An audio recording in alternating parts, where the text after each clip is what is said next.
Just setting it up. So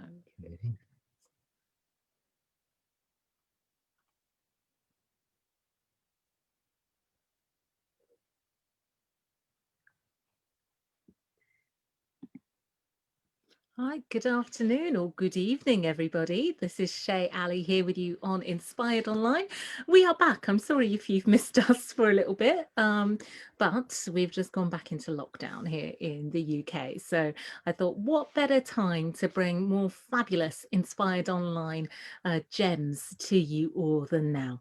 And today, kicking us off is the wonderful Nick Haines. Nick's been on Inspired Online before. He is the creator of the Vitality Test, super knowledgeable in terms of energies that are going on within your organization, within yourself, within the world, all sorts of incredible things. And today we're going to have a chat about mental health, because I know that it is so important. And it's a topic on a lot of our minds right now. So thank you so much for joining me back here, Nick. And we'll start with the usual inspired question: was if you had to share your wisdom with the world in a nutshell, what would you say? What would I say? Oh, I know you've asked me this question before, and I think I probably should have something consistent with the last thing I said.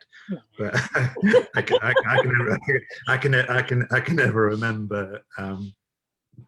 What would I say in a nutshell? I think there's some stuff is really around kind of that self-care and kindness that we kind of seem to.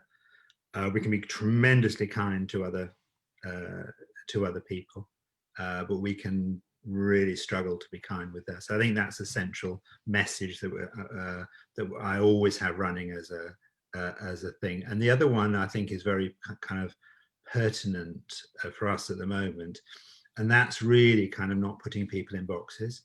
And we've talked about this at other events. So I think at the moment there's lots of stuff going on around assumptions around people. You're like this, you must be like this, you're like this, and you put together with a lack of self-kindness, and you can put some in boxes, then it can create quite a struggle for people. Yeah. Or the other thing is you could be really kind to yourself, kind to other people, open and accepting about all our differences, and then you have a very different world to live in. You do, and you get that we live in, which is, you know, yeah. Great. Okay, I'm going to go with a less controversial question. Maybe spice it up a little bit. But it's an important question nevertheless. You mentioned that we don't often know how to be kind to ourselves.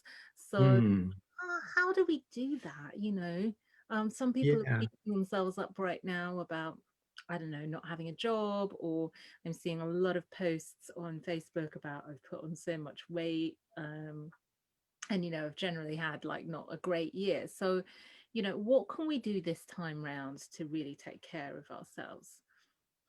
Okay, that's a really, really good question. I think what we have to do is we have to kind of backtrack to look at some of the kind of core fundamentals in terms of how we operate and how we exist. So you know, you've seen my work that we do at the 5 Institute around energies, and we've also got some content that's looking about how we relate to our unconscious mind and how that shows up. And one of the core things the central thing I think we really need to look at is the questions that you ask yourself. So one of the things that goes on is that our unconscious mind and our imagination will answer any question that you give it.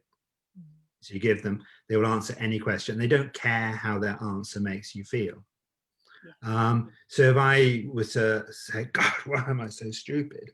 Then my unconscious mind and my imagination says, oh, let me tell you why you're stupid. And it will go away and it will find some information and says, look, here you are, this is why you're so stupid. And you go, oh God, why do I feel so bad at the moment? And they go, oh, let me tell you why you feel so bad at the moment. And then it will give you something to tell you why and then you say, oh God, why am I struggling so much at the moment? Oh, okay, I'll tell you why you're struggling. And it will just, it's there, the unconscious mind, your imagination is just there to answer questions, and it will give you the answer. And the more you ask the same question, the better the imagination gets at making up stuff. Yes. So what happens with this is that when things are going well, we tend to ask questions that are quite empowering. They feel good. Oh, God, it's wonderful. I wonder if I can do this, this. And we tend to kind of have an upward spiral.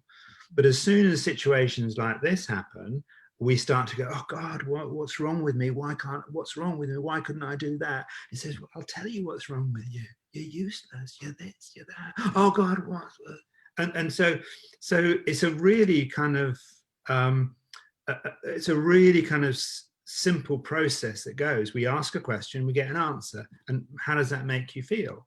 So we have something at the Five Institute, and the work that we do is we have something called conscious questions. So you consciously construct a question that will give you a feeling or emotion or a state or an ability to deal with. So if you ask the question, why can I handle this? Your unconscious mind and your imagination will say why you can handle it. Right. And that's quite useful. Or, Yeah. or you might say, what aspect of my past will enable me to deal with this? And then your unconscious mind and imagination will tell you what aspect of your past will enable you to deal with this.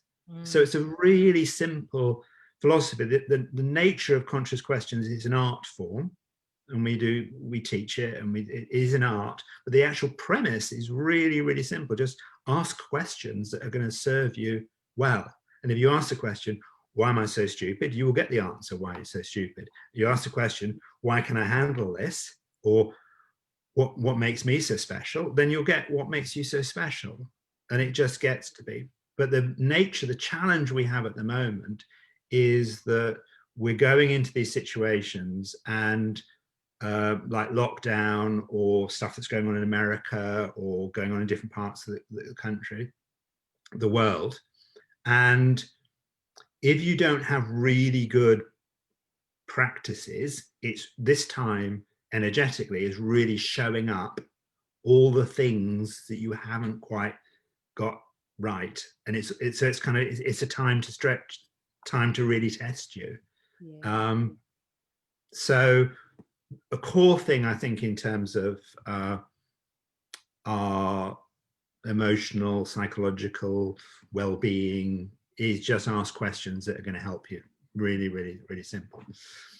The other thing I think is really important, and this is what you were saying, so we didn't do something, or we didn't achieve something, or we haven't got something, so I put on this weight, or I've done this, and whatever. That's basically what you're being as a smart ass. Okay, excuse my language. You're being a smart ass. So what you're basically doing is, in the here and the now, you are having a go at a previous version of you that didn't do something, because you're perfect, aren't you? You're kind of smart and this, and I'm going to lose weight, I'm going to do this, I'm going to do all these things, and you didn't. So one of the things that we commonly do is, if we suddenly through an experience or some new information comes out, or we find something out, we then know something that a previous version of us didn't know. And then what we often do is, God, why did I do that? Oh, God, why was I so stupid? And we ask these negative questions about a previous version of ourselves based on what we now know. Oh, God, why did I do that? Well, because you didn't know what you know now. That's why you did it. But the very nature of us going back and beating up earlier versions of ourselves, what we do is we fundamentally undermine, we criticize them, and we undermine them, and we pull out any sense that we were okay. So we undermine the self-esteem of an earlier version of ourselves. And as the self-esteem of an earlier version of ourselves is the foundation of who we are now, we're constantly pulling down our self-esteem, our sense of self-worth, our ability, our confidence, our sense, because every time we make a mistake, we just go and beat ourselves up because we now know something that we didn't know. Yeah. So we get less and less confident, we get more and more worried about stuff, we feel lower, but worse and worse about ourselves. And you could take it to an extreme. You could take it to an extreme and go, God, because this is a mission. I sometimes feel ashamed to say it, but I used to urinate and defecate in public frequently.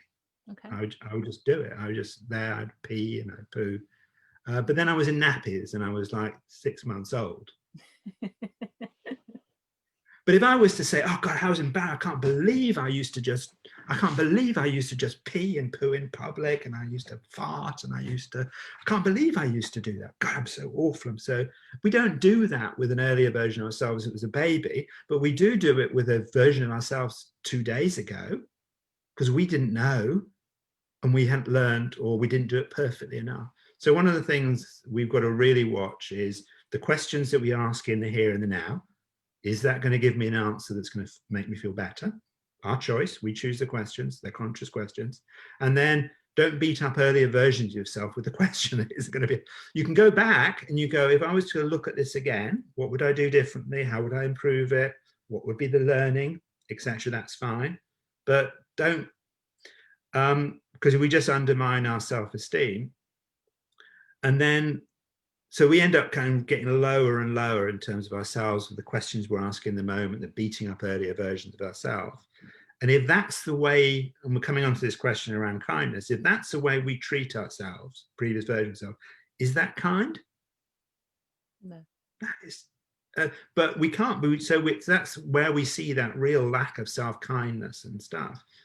So we kind of get worse about ourselves, and then we try to be kind to other people, and then we feel this gap or this imbalance between I'm super kind to other people, I'm not really kind to myself. We have that mismatch. I'm a fraud. People are going to find me out I'm really a nasty person, but let me be kind so people like me. And it kind of just spirals into this thing. So we've got this going on, and then we've got. Should I say what the worst? This seems bad, doesn't it? Our normal word, but should I tell you the worst part of this scenario, this game? The worst part of this game is that we're sitting in the here and the now, and a future version of us is doing the same to us. We're trying our best, and a future version of us is just kicking the shit out of us for not quite doing it right, not quite doing it perfectly. So we get really worried and anxious about trying or having a go and stuff, because if we make a slight mistake, God, why was I so stupid? Why did I do that? Why did I? It just goes at us. And that just kind of gives me chills. Yeah, and that's the world. Yeah. We have most people have a very, very unkind future version of themselves. And I know that because their current version of themselves is really unkind to previous version of themselves. So should I tell you what the answer to this is? Please. I was going to ask, but the answer. Yeah, just don't do it. Nice. Okay. I love it. Keep it super simple. Don't do it. Please just don't do it. Don't do it. So I have within this, I have three, referred to as the 3 golden rules. First golden rule is ask questions that are going to help you and inspire you and make you feel better. Ask questions that are going to help you. Simple. Okay. And if you happen to, just ask questions that help you. The second rule is do not beat up earlier versions of yourself. Yeah. Okay. And then the third rule is if you break rule 1 and 2, then don't sweat it. Stuff happens, but just have another go. Yeah. And that's just kind of that is, I've worked with people with very, very, very severe mental illness, as in very, very severe mental illness. And we just work at conscious questions, and we work at not beating up earlier versions of self, internal kindness. We've had very heavy mental illness that's just resolved, turned around, and just settled. And then people just like you and me who go up and down and live with ourselves, and we're sensitive souls and we experience things, it just gets to be a much kinder way to live with ourselves. And you just kind of settle. So I think this COVID time, this lockdown, the stuff that's kind of going on, it's a really good time just to do those two really kind of simple things. Choose questions that will serve you, and then don't beat up earlier versions of yourself. And if you find you do, just, I'm sorry, I apologize, have another go. And as soon as you just have another go, and as soon as you settle into that habit that you don't beat up earlier versions of yourself, and you do that and I often get people to write a pledge Okay, I'm going to write a pledge. I'm going to write a commitment, a contract that I'm going to do my very best not to do this. So that then becomes the new you. And what you have then done is you have changed the future versions of you. The future version of you is no longer the same. It'll be much Because kinder. now, so you can't, so all of a sudden, your whole future has altered. And you no longer have a future version of you beating you up. And suddenly people start to go, oh, I don't know, I just feel calm. I'm like, I don't have that voice. And that's because your future you is now different. They're now come back and they learn from you, and we ask questions and we explore and we do things, but they don't get you and beat you up and ridicule you and call you out. They just learn from you. So you can have a go and they have a go and we all have a go and we just elevate ourselves up. It just So let's unpick that a little bit. Going back to the part one of that, which was, you know, asking the conscious questions. Yes. Now we're all different, and you know the questions that run through our heads are all different. So how do we pick the right conscious question for us? Is part one of that question, and then part two of that question is: should there be a primary question that you ask yourself? And if there should be, what is it for you? Yeah. So the first thing so when we teach this, we have like a 5-step framework, but I'll just kind of run through it. So first, in a very simple thing, you just think, how do I want to feel? So I want to feel like I can handle it. So you ask the question that will give you that feeling. Why can I handle this? Why can I deal with this? What aspect of my past? And we can put a link below this, and I'll give you a sheet of 35 years worth of conscious questions that you can dip into and pull, and you can use those. Or you might have, why is it important? You're having a bit of a conflict between you and your partner, and you might just ask the question, why is it important to remember that we're both different? And or you might, a conscious question I really love is, what would the highest version of me do here? I love that. Isn't that lovely? I ask that a lot, actually. Yeah. You know, especially when I'm not feeling it. That's who I go. And sometimes when you're a bit lost, I sometimes say, what would the lowest version of me do here?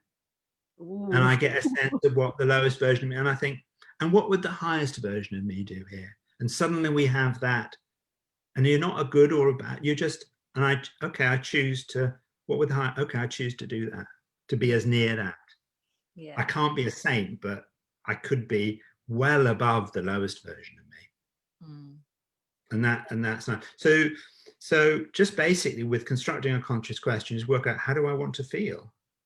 And ask a question that would give you that feeling. Okay. You may also want to use a conscious question to deal with an internal contradiction. So two things that don't appear to fit together. So you might ask the question, why is it entirely possible for me to be wealthy, generous, and secure? Yes. And it goes, so these things can fit together. Whereas if you just ask, why is it entirely possible for me to be wealthy? Feels a bit uncomfortable. Why is it entirely possible for me to be wealthy and generous? Why is it entirely possible for me to be wealthy, generous, and secure? Oh. You got all your pieces there. Yeah. You kind of just put your pieces together that feels fine. And the brilliant thing about conscious questions in terms of dealing with our mental health, our well-being, our ability to cope, our ability to do that is you get virtually instant feedback. When you ask a question, how does it make you feel? If it makes you feel, oh, that's good.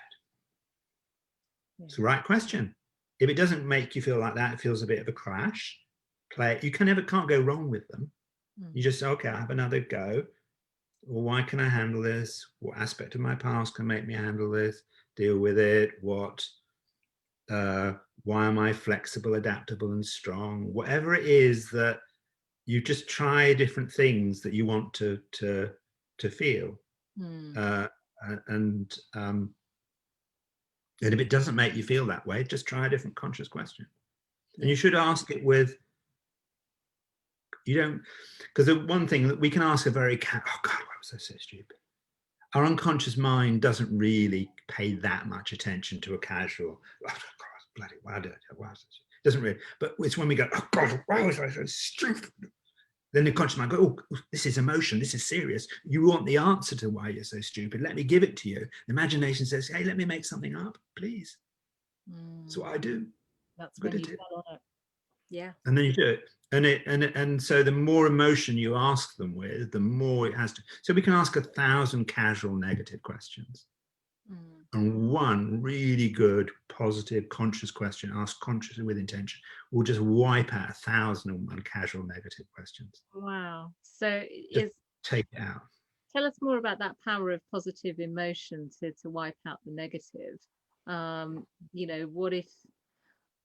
What if your major thoughts are just filled with negativity all the time? How can you get that out? Is it literally just that one positive question that can do that? Yeah. Well, you see, the thing is, they aren't negative thoughts. They're just negative answers. Yeah. All your thoughts are is the answer to the questions you asked a while ago or have been trained to answer. That's all that they are. People say, I've got all this negative thinking. No, they're not. They're just negative answers. Right. And they just, and like you ask the name of an actor and you think, oh, what was the name of that actor? Oh, what was his name in that film? Blah, blah. And then about 20 minutes later, the name of the actor will come to you. Yeah. It's like that. We can go, oh God. Or you're having previous versions of you beating yourself up, or you're asking these negative questions, they come out, and suddenly you've got these really negative, down, unwanted thoughts, and you think, I've got these unwanted thoughts. God, what's wrong with me? Well, you just perpetuate it, but they're not unwanted thoughts. They're just answers to questions that you have been repeatedly asking. Yeah. That don't serve you.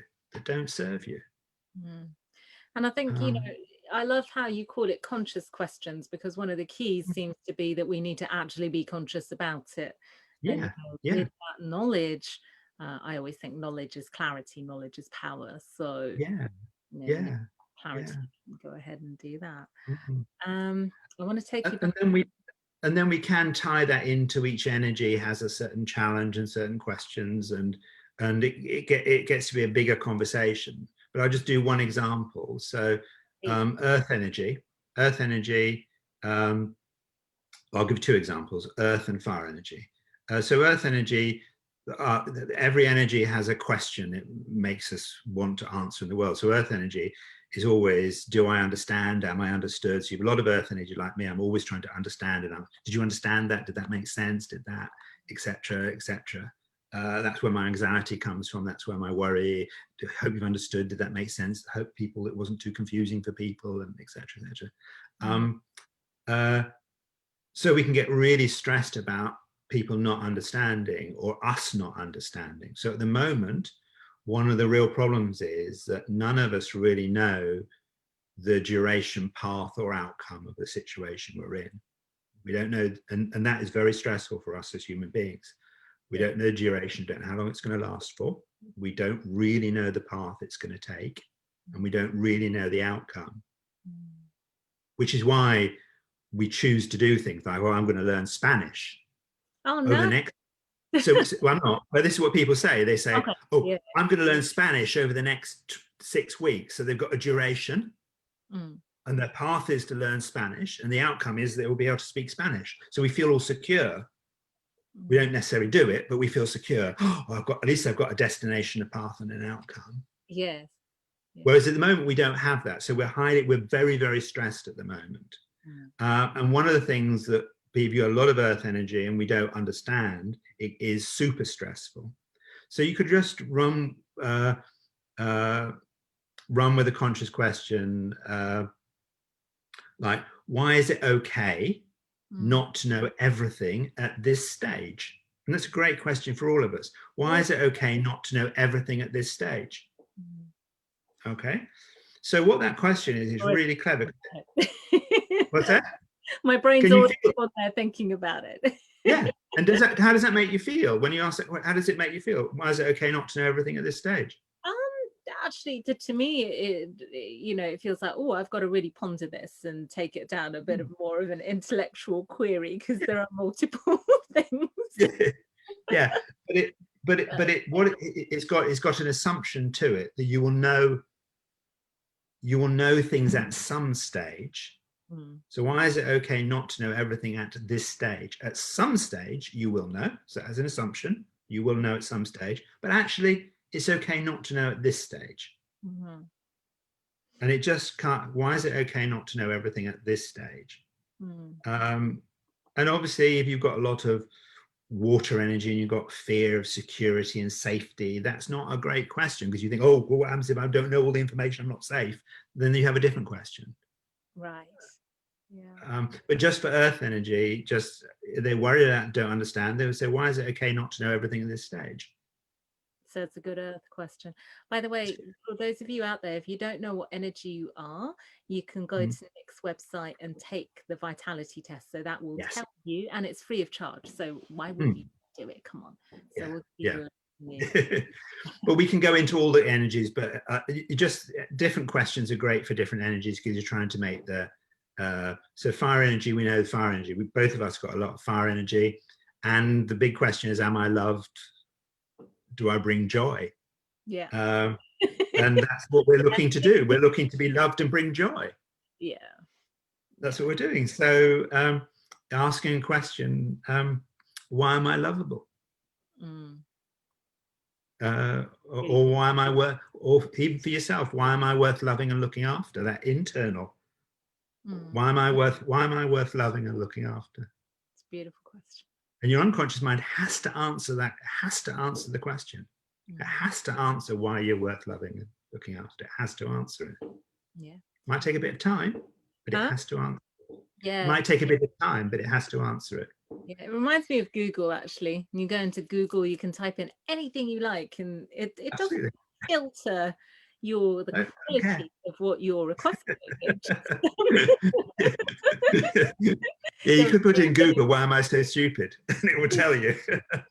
Yeah. What makes me brilliant? And it will tell you.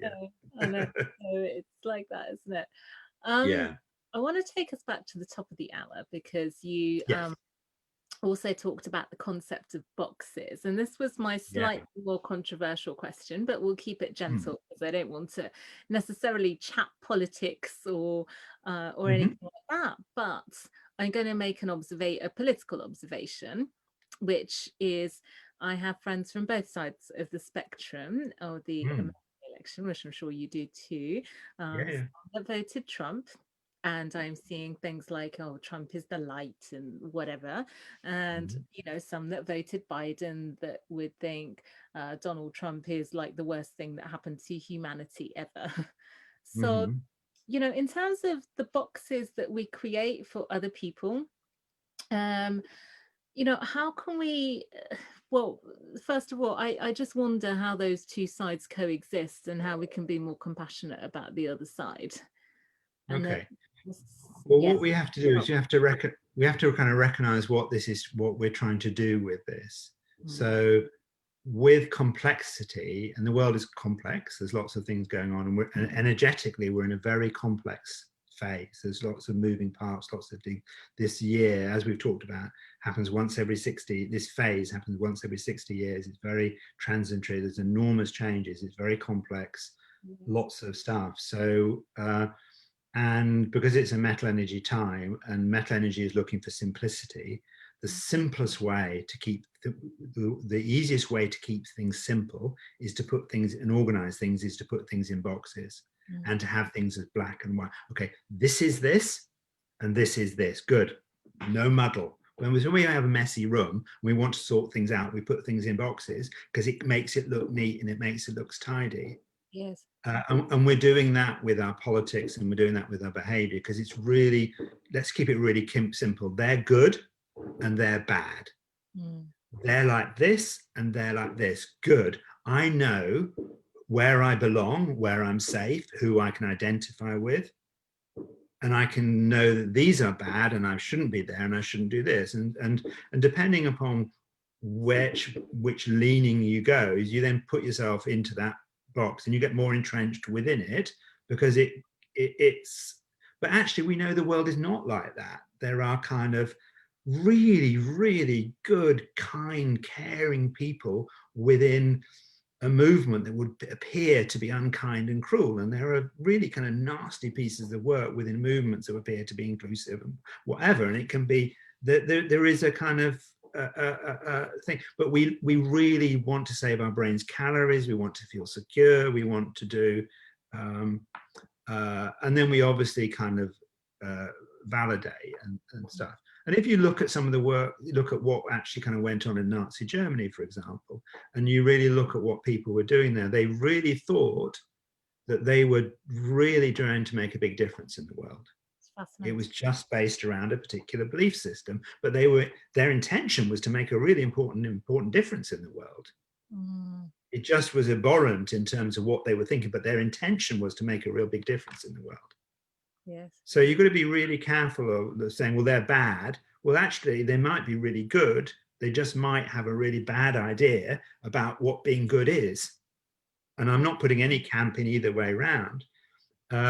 So the boxes just end up creating simplicity for us. But actually, they create more complexity because they create division. And what do you have in the middle? Muddle. Oh, we can't do this. Let's just keep it. So I always demonstration of that right now. yeah, and so it's having that conscious question: why is it important to remember that we're all different? Why is it important to remember that we can all see things differently? Why is it important for me to have an open mind and to be flexible? Why is it important for me to be able to change my mind and flow? Yeah. Why is it important for me to listen to other people and not try and change their thing? Why is it important to remember that we're all human beings? Why is it important to remember that we're a relatively... And so you're just kind of doing this, why is it important to remember that? And you just create that thing. So with the people that have different politics and beliefs to me, I don't ever try and change their mind. I'd be really curious as to where, but I have no desire to change their mind. And if they're trying to change my mind, I'm open, I'm exploring. Okay, that's interesting. Whatever. Yeah. So it's making these very kind of box-like judgments on people, that these people are like this and this people are like this. So if you look at someone like Trump can quite legitimately say in his mind that he is not he is not a white supremacist. And he is absolutely true in his mind that he is not a white supremacist. Because for him, a white supremacist is Ku Klux Klan, the big thing and the big mask or whatever. That's his box, a white supremacist. Someone else's box might be a white supremacist. It's just someone that has Trump-like views. Correct. Yeah. So is Trump a white supremacist? Absolutely. He's Trump. He's a leader of the white supremacists. Well, he says, I'm not, because they're Ku Klux Klan, and I don't do that. I've never... So it's all what we're perceiving as to what something is. And they say, okay, well, they're Republican, so therefore they must be like this, and they're Democrat, so they must be socialist, or they must be like this, or they must be in a conspiracy, or they must be part of a cabal, or whatever it is. Yeah. It's just boxes. It just create, and boxes just create division. And in the space, in the division, in this, they space a gap, and in that gap is where the fighting happens. So if we didn't have those, then it's very hard to have a fight with me about politics. Yeah, well, it is with that, with those views. And let's take it out of politics. Let's take it to someone that's really emotionally affected you, and maybe you've put them in a box marked pain, or a box marked must be in the past, never to be opened, or whatever. Why is it important for us to let go of those? I think there are a number of things. Is sometimes it's this, what we're doing is we're in the present, and we're holding the other person in their past. They might be completely different than that now. Yeah. Or they could be a worse version of that now, but it doesn't really matter. It's just, it's that then is then, and now is now. Mm. And a really good conscious question is, because the problem is that our unconscious mind and our imagination doesn't know the difference between time. So we can be wandering into the future and be imagining and dreaming about the future, or we could be thinking about the past and wandering into the past or in the present. So our unconscious mind and our imagination can wander through time. It has no differentiation at all.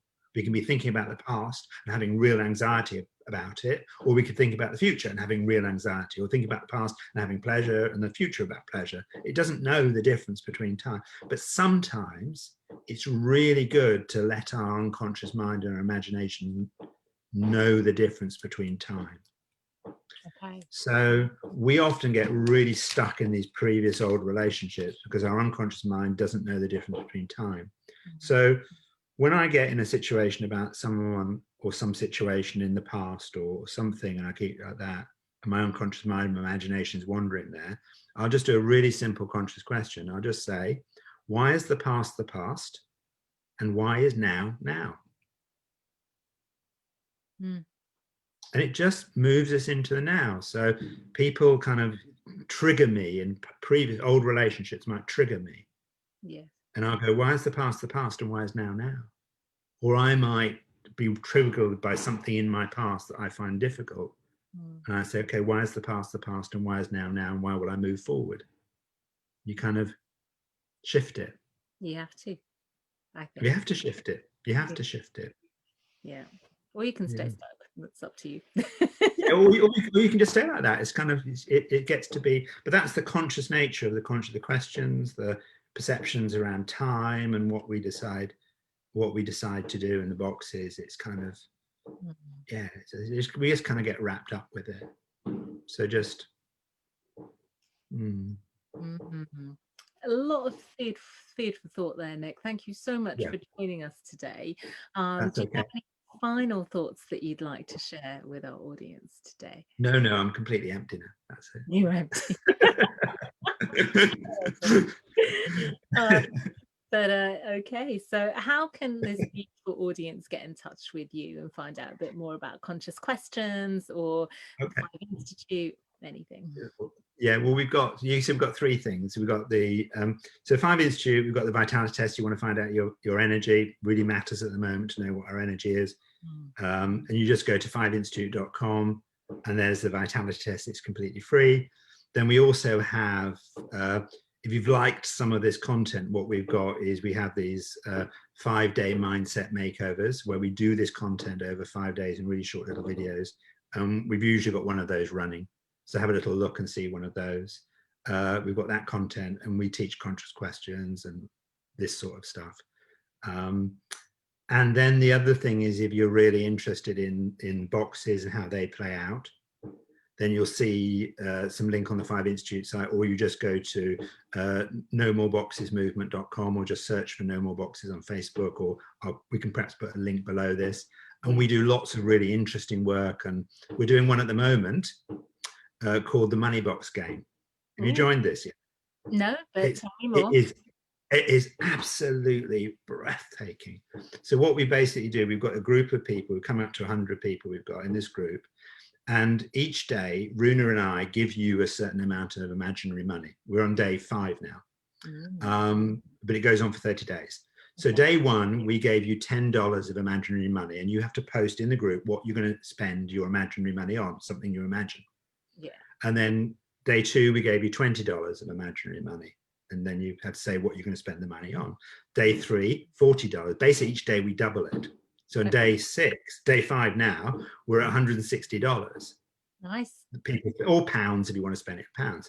And what happens is it's just breathtaking, is it starts to, people are starting to feel really kind of abundant, because every day they know the next day they're going to have twice the amount of money they've got, and people spend to do this. I mean, we're obviously not really spending it, but our unconscious mind and our imagination doesn't know the difference between imagined and real. So we have energetically, and I can feel my immune system is calming down. I'm thinking, God, I just got so next. So people are just getting massive shifts in 5 days. And in yesterday's post, I think we had something like 250 people post of comments and this, and people are buying food and they're buying gifts and they're buying this and they're buying it. It's all imaginary. And so that's one side of it. It makes us feel very relaxed and easy about money, and it's helping our stress levels and our immune systems and flow and easy and relaxed. And then it's starting to money, as the money starts to build up, what it then starting to do is it's starting to question what actually matters to us. Because day by day 11, we're giving you $20,000. Day 12, we're giving you $40,000. But by day 18, we're giving you $1.3 million to spend. Yeah, wow. So what are you going to spend that on? And you start to question what matters to you. And yeah, I'm like, do you have to spend it? Can you save it? And can you lump it? No, you can't save it. Because why would you save it? You've got twice the amount next day. You're not allowed to save it. You've got to spend it. You have to spend it. Okay. Yeah, and you might say, I'm paying off my mortgage this week, today. So I know that on X number of days, I'm just going to pay off my mortgage. Yeah, so I was thinking that I could, buy somewhere really palatial. Yeah, I'm going to buy a house. I'm going to buy this. But it gets to be a certain point. So day 18, 1.3 million, but then day 19, you've got 2.6 million. You buy yourself a flat. Then what are you going to do on day 20 when you got 5 million? And then day 21, you've got 10. So what it gets to be really moving us into then saying, actually, you know what? When I've got 100 million, what am I going to be spending that on? And then when we come up towards the end of we're talking world day 30, I think it's 5.6 billion. What am I doing? What am I going to do? Are you going to do schools? Are you going to do education? Are you going to do homelessness? Are you going to do this? Are you going to do what is it that there's only so much you will be able to spend. So it's really getting people to explore what it is that matters to them, and also giving them the sense that I've got this. And we're also seeing other people are spending, they're buying this and getting this and having this, and people say, oh, that's beautiful, I love that. And first day, people were buying books and food and a lot of chocolate first day. Books. Why not? Why not? And now we're having people are buying different things and buying presents and flowers and gifts and I love it. So just kind of we'll perhaps put a link below this, but join them. You, Shay, join. You're going to absolutely love it. Yeah, I'm spending money. It'll be full of people full of it, where it's changing the energy, it's moving us out of the money box of limiting beliefs and things, and getting us to really question what it is that fundamentally matters to us in the world, and it calming our immune systems and our sense of self, because our unconscious just doesn't know the difference. And every day, Runa and I give you twice the amount of money. So if you join on day 5, spend your $180 or £180. Tomorrow, you're gonna have £320 dollars. That would be cool. And we're just Runa and I are just lovely people. We're just very wealthy, so we can just afford to give abundance amount of imaginary money, and we are. Fantastic. Nick, thank you so much. Nick, money game, I love it. Nick and Runa's money box game, the money box game. So we'll put some links below. Take the vitality test, go visit the 5 Institute, and definitely check out Conscious Questions as well. Thank you so much for your time today. Look after yourself.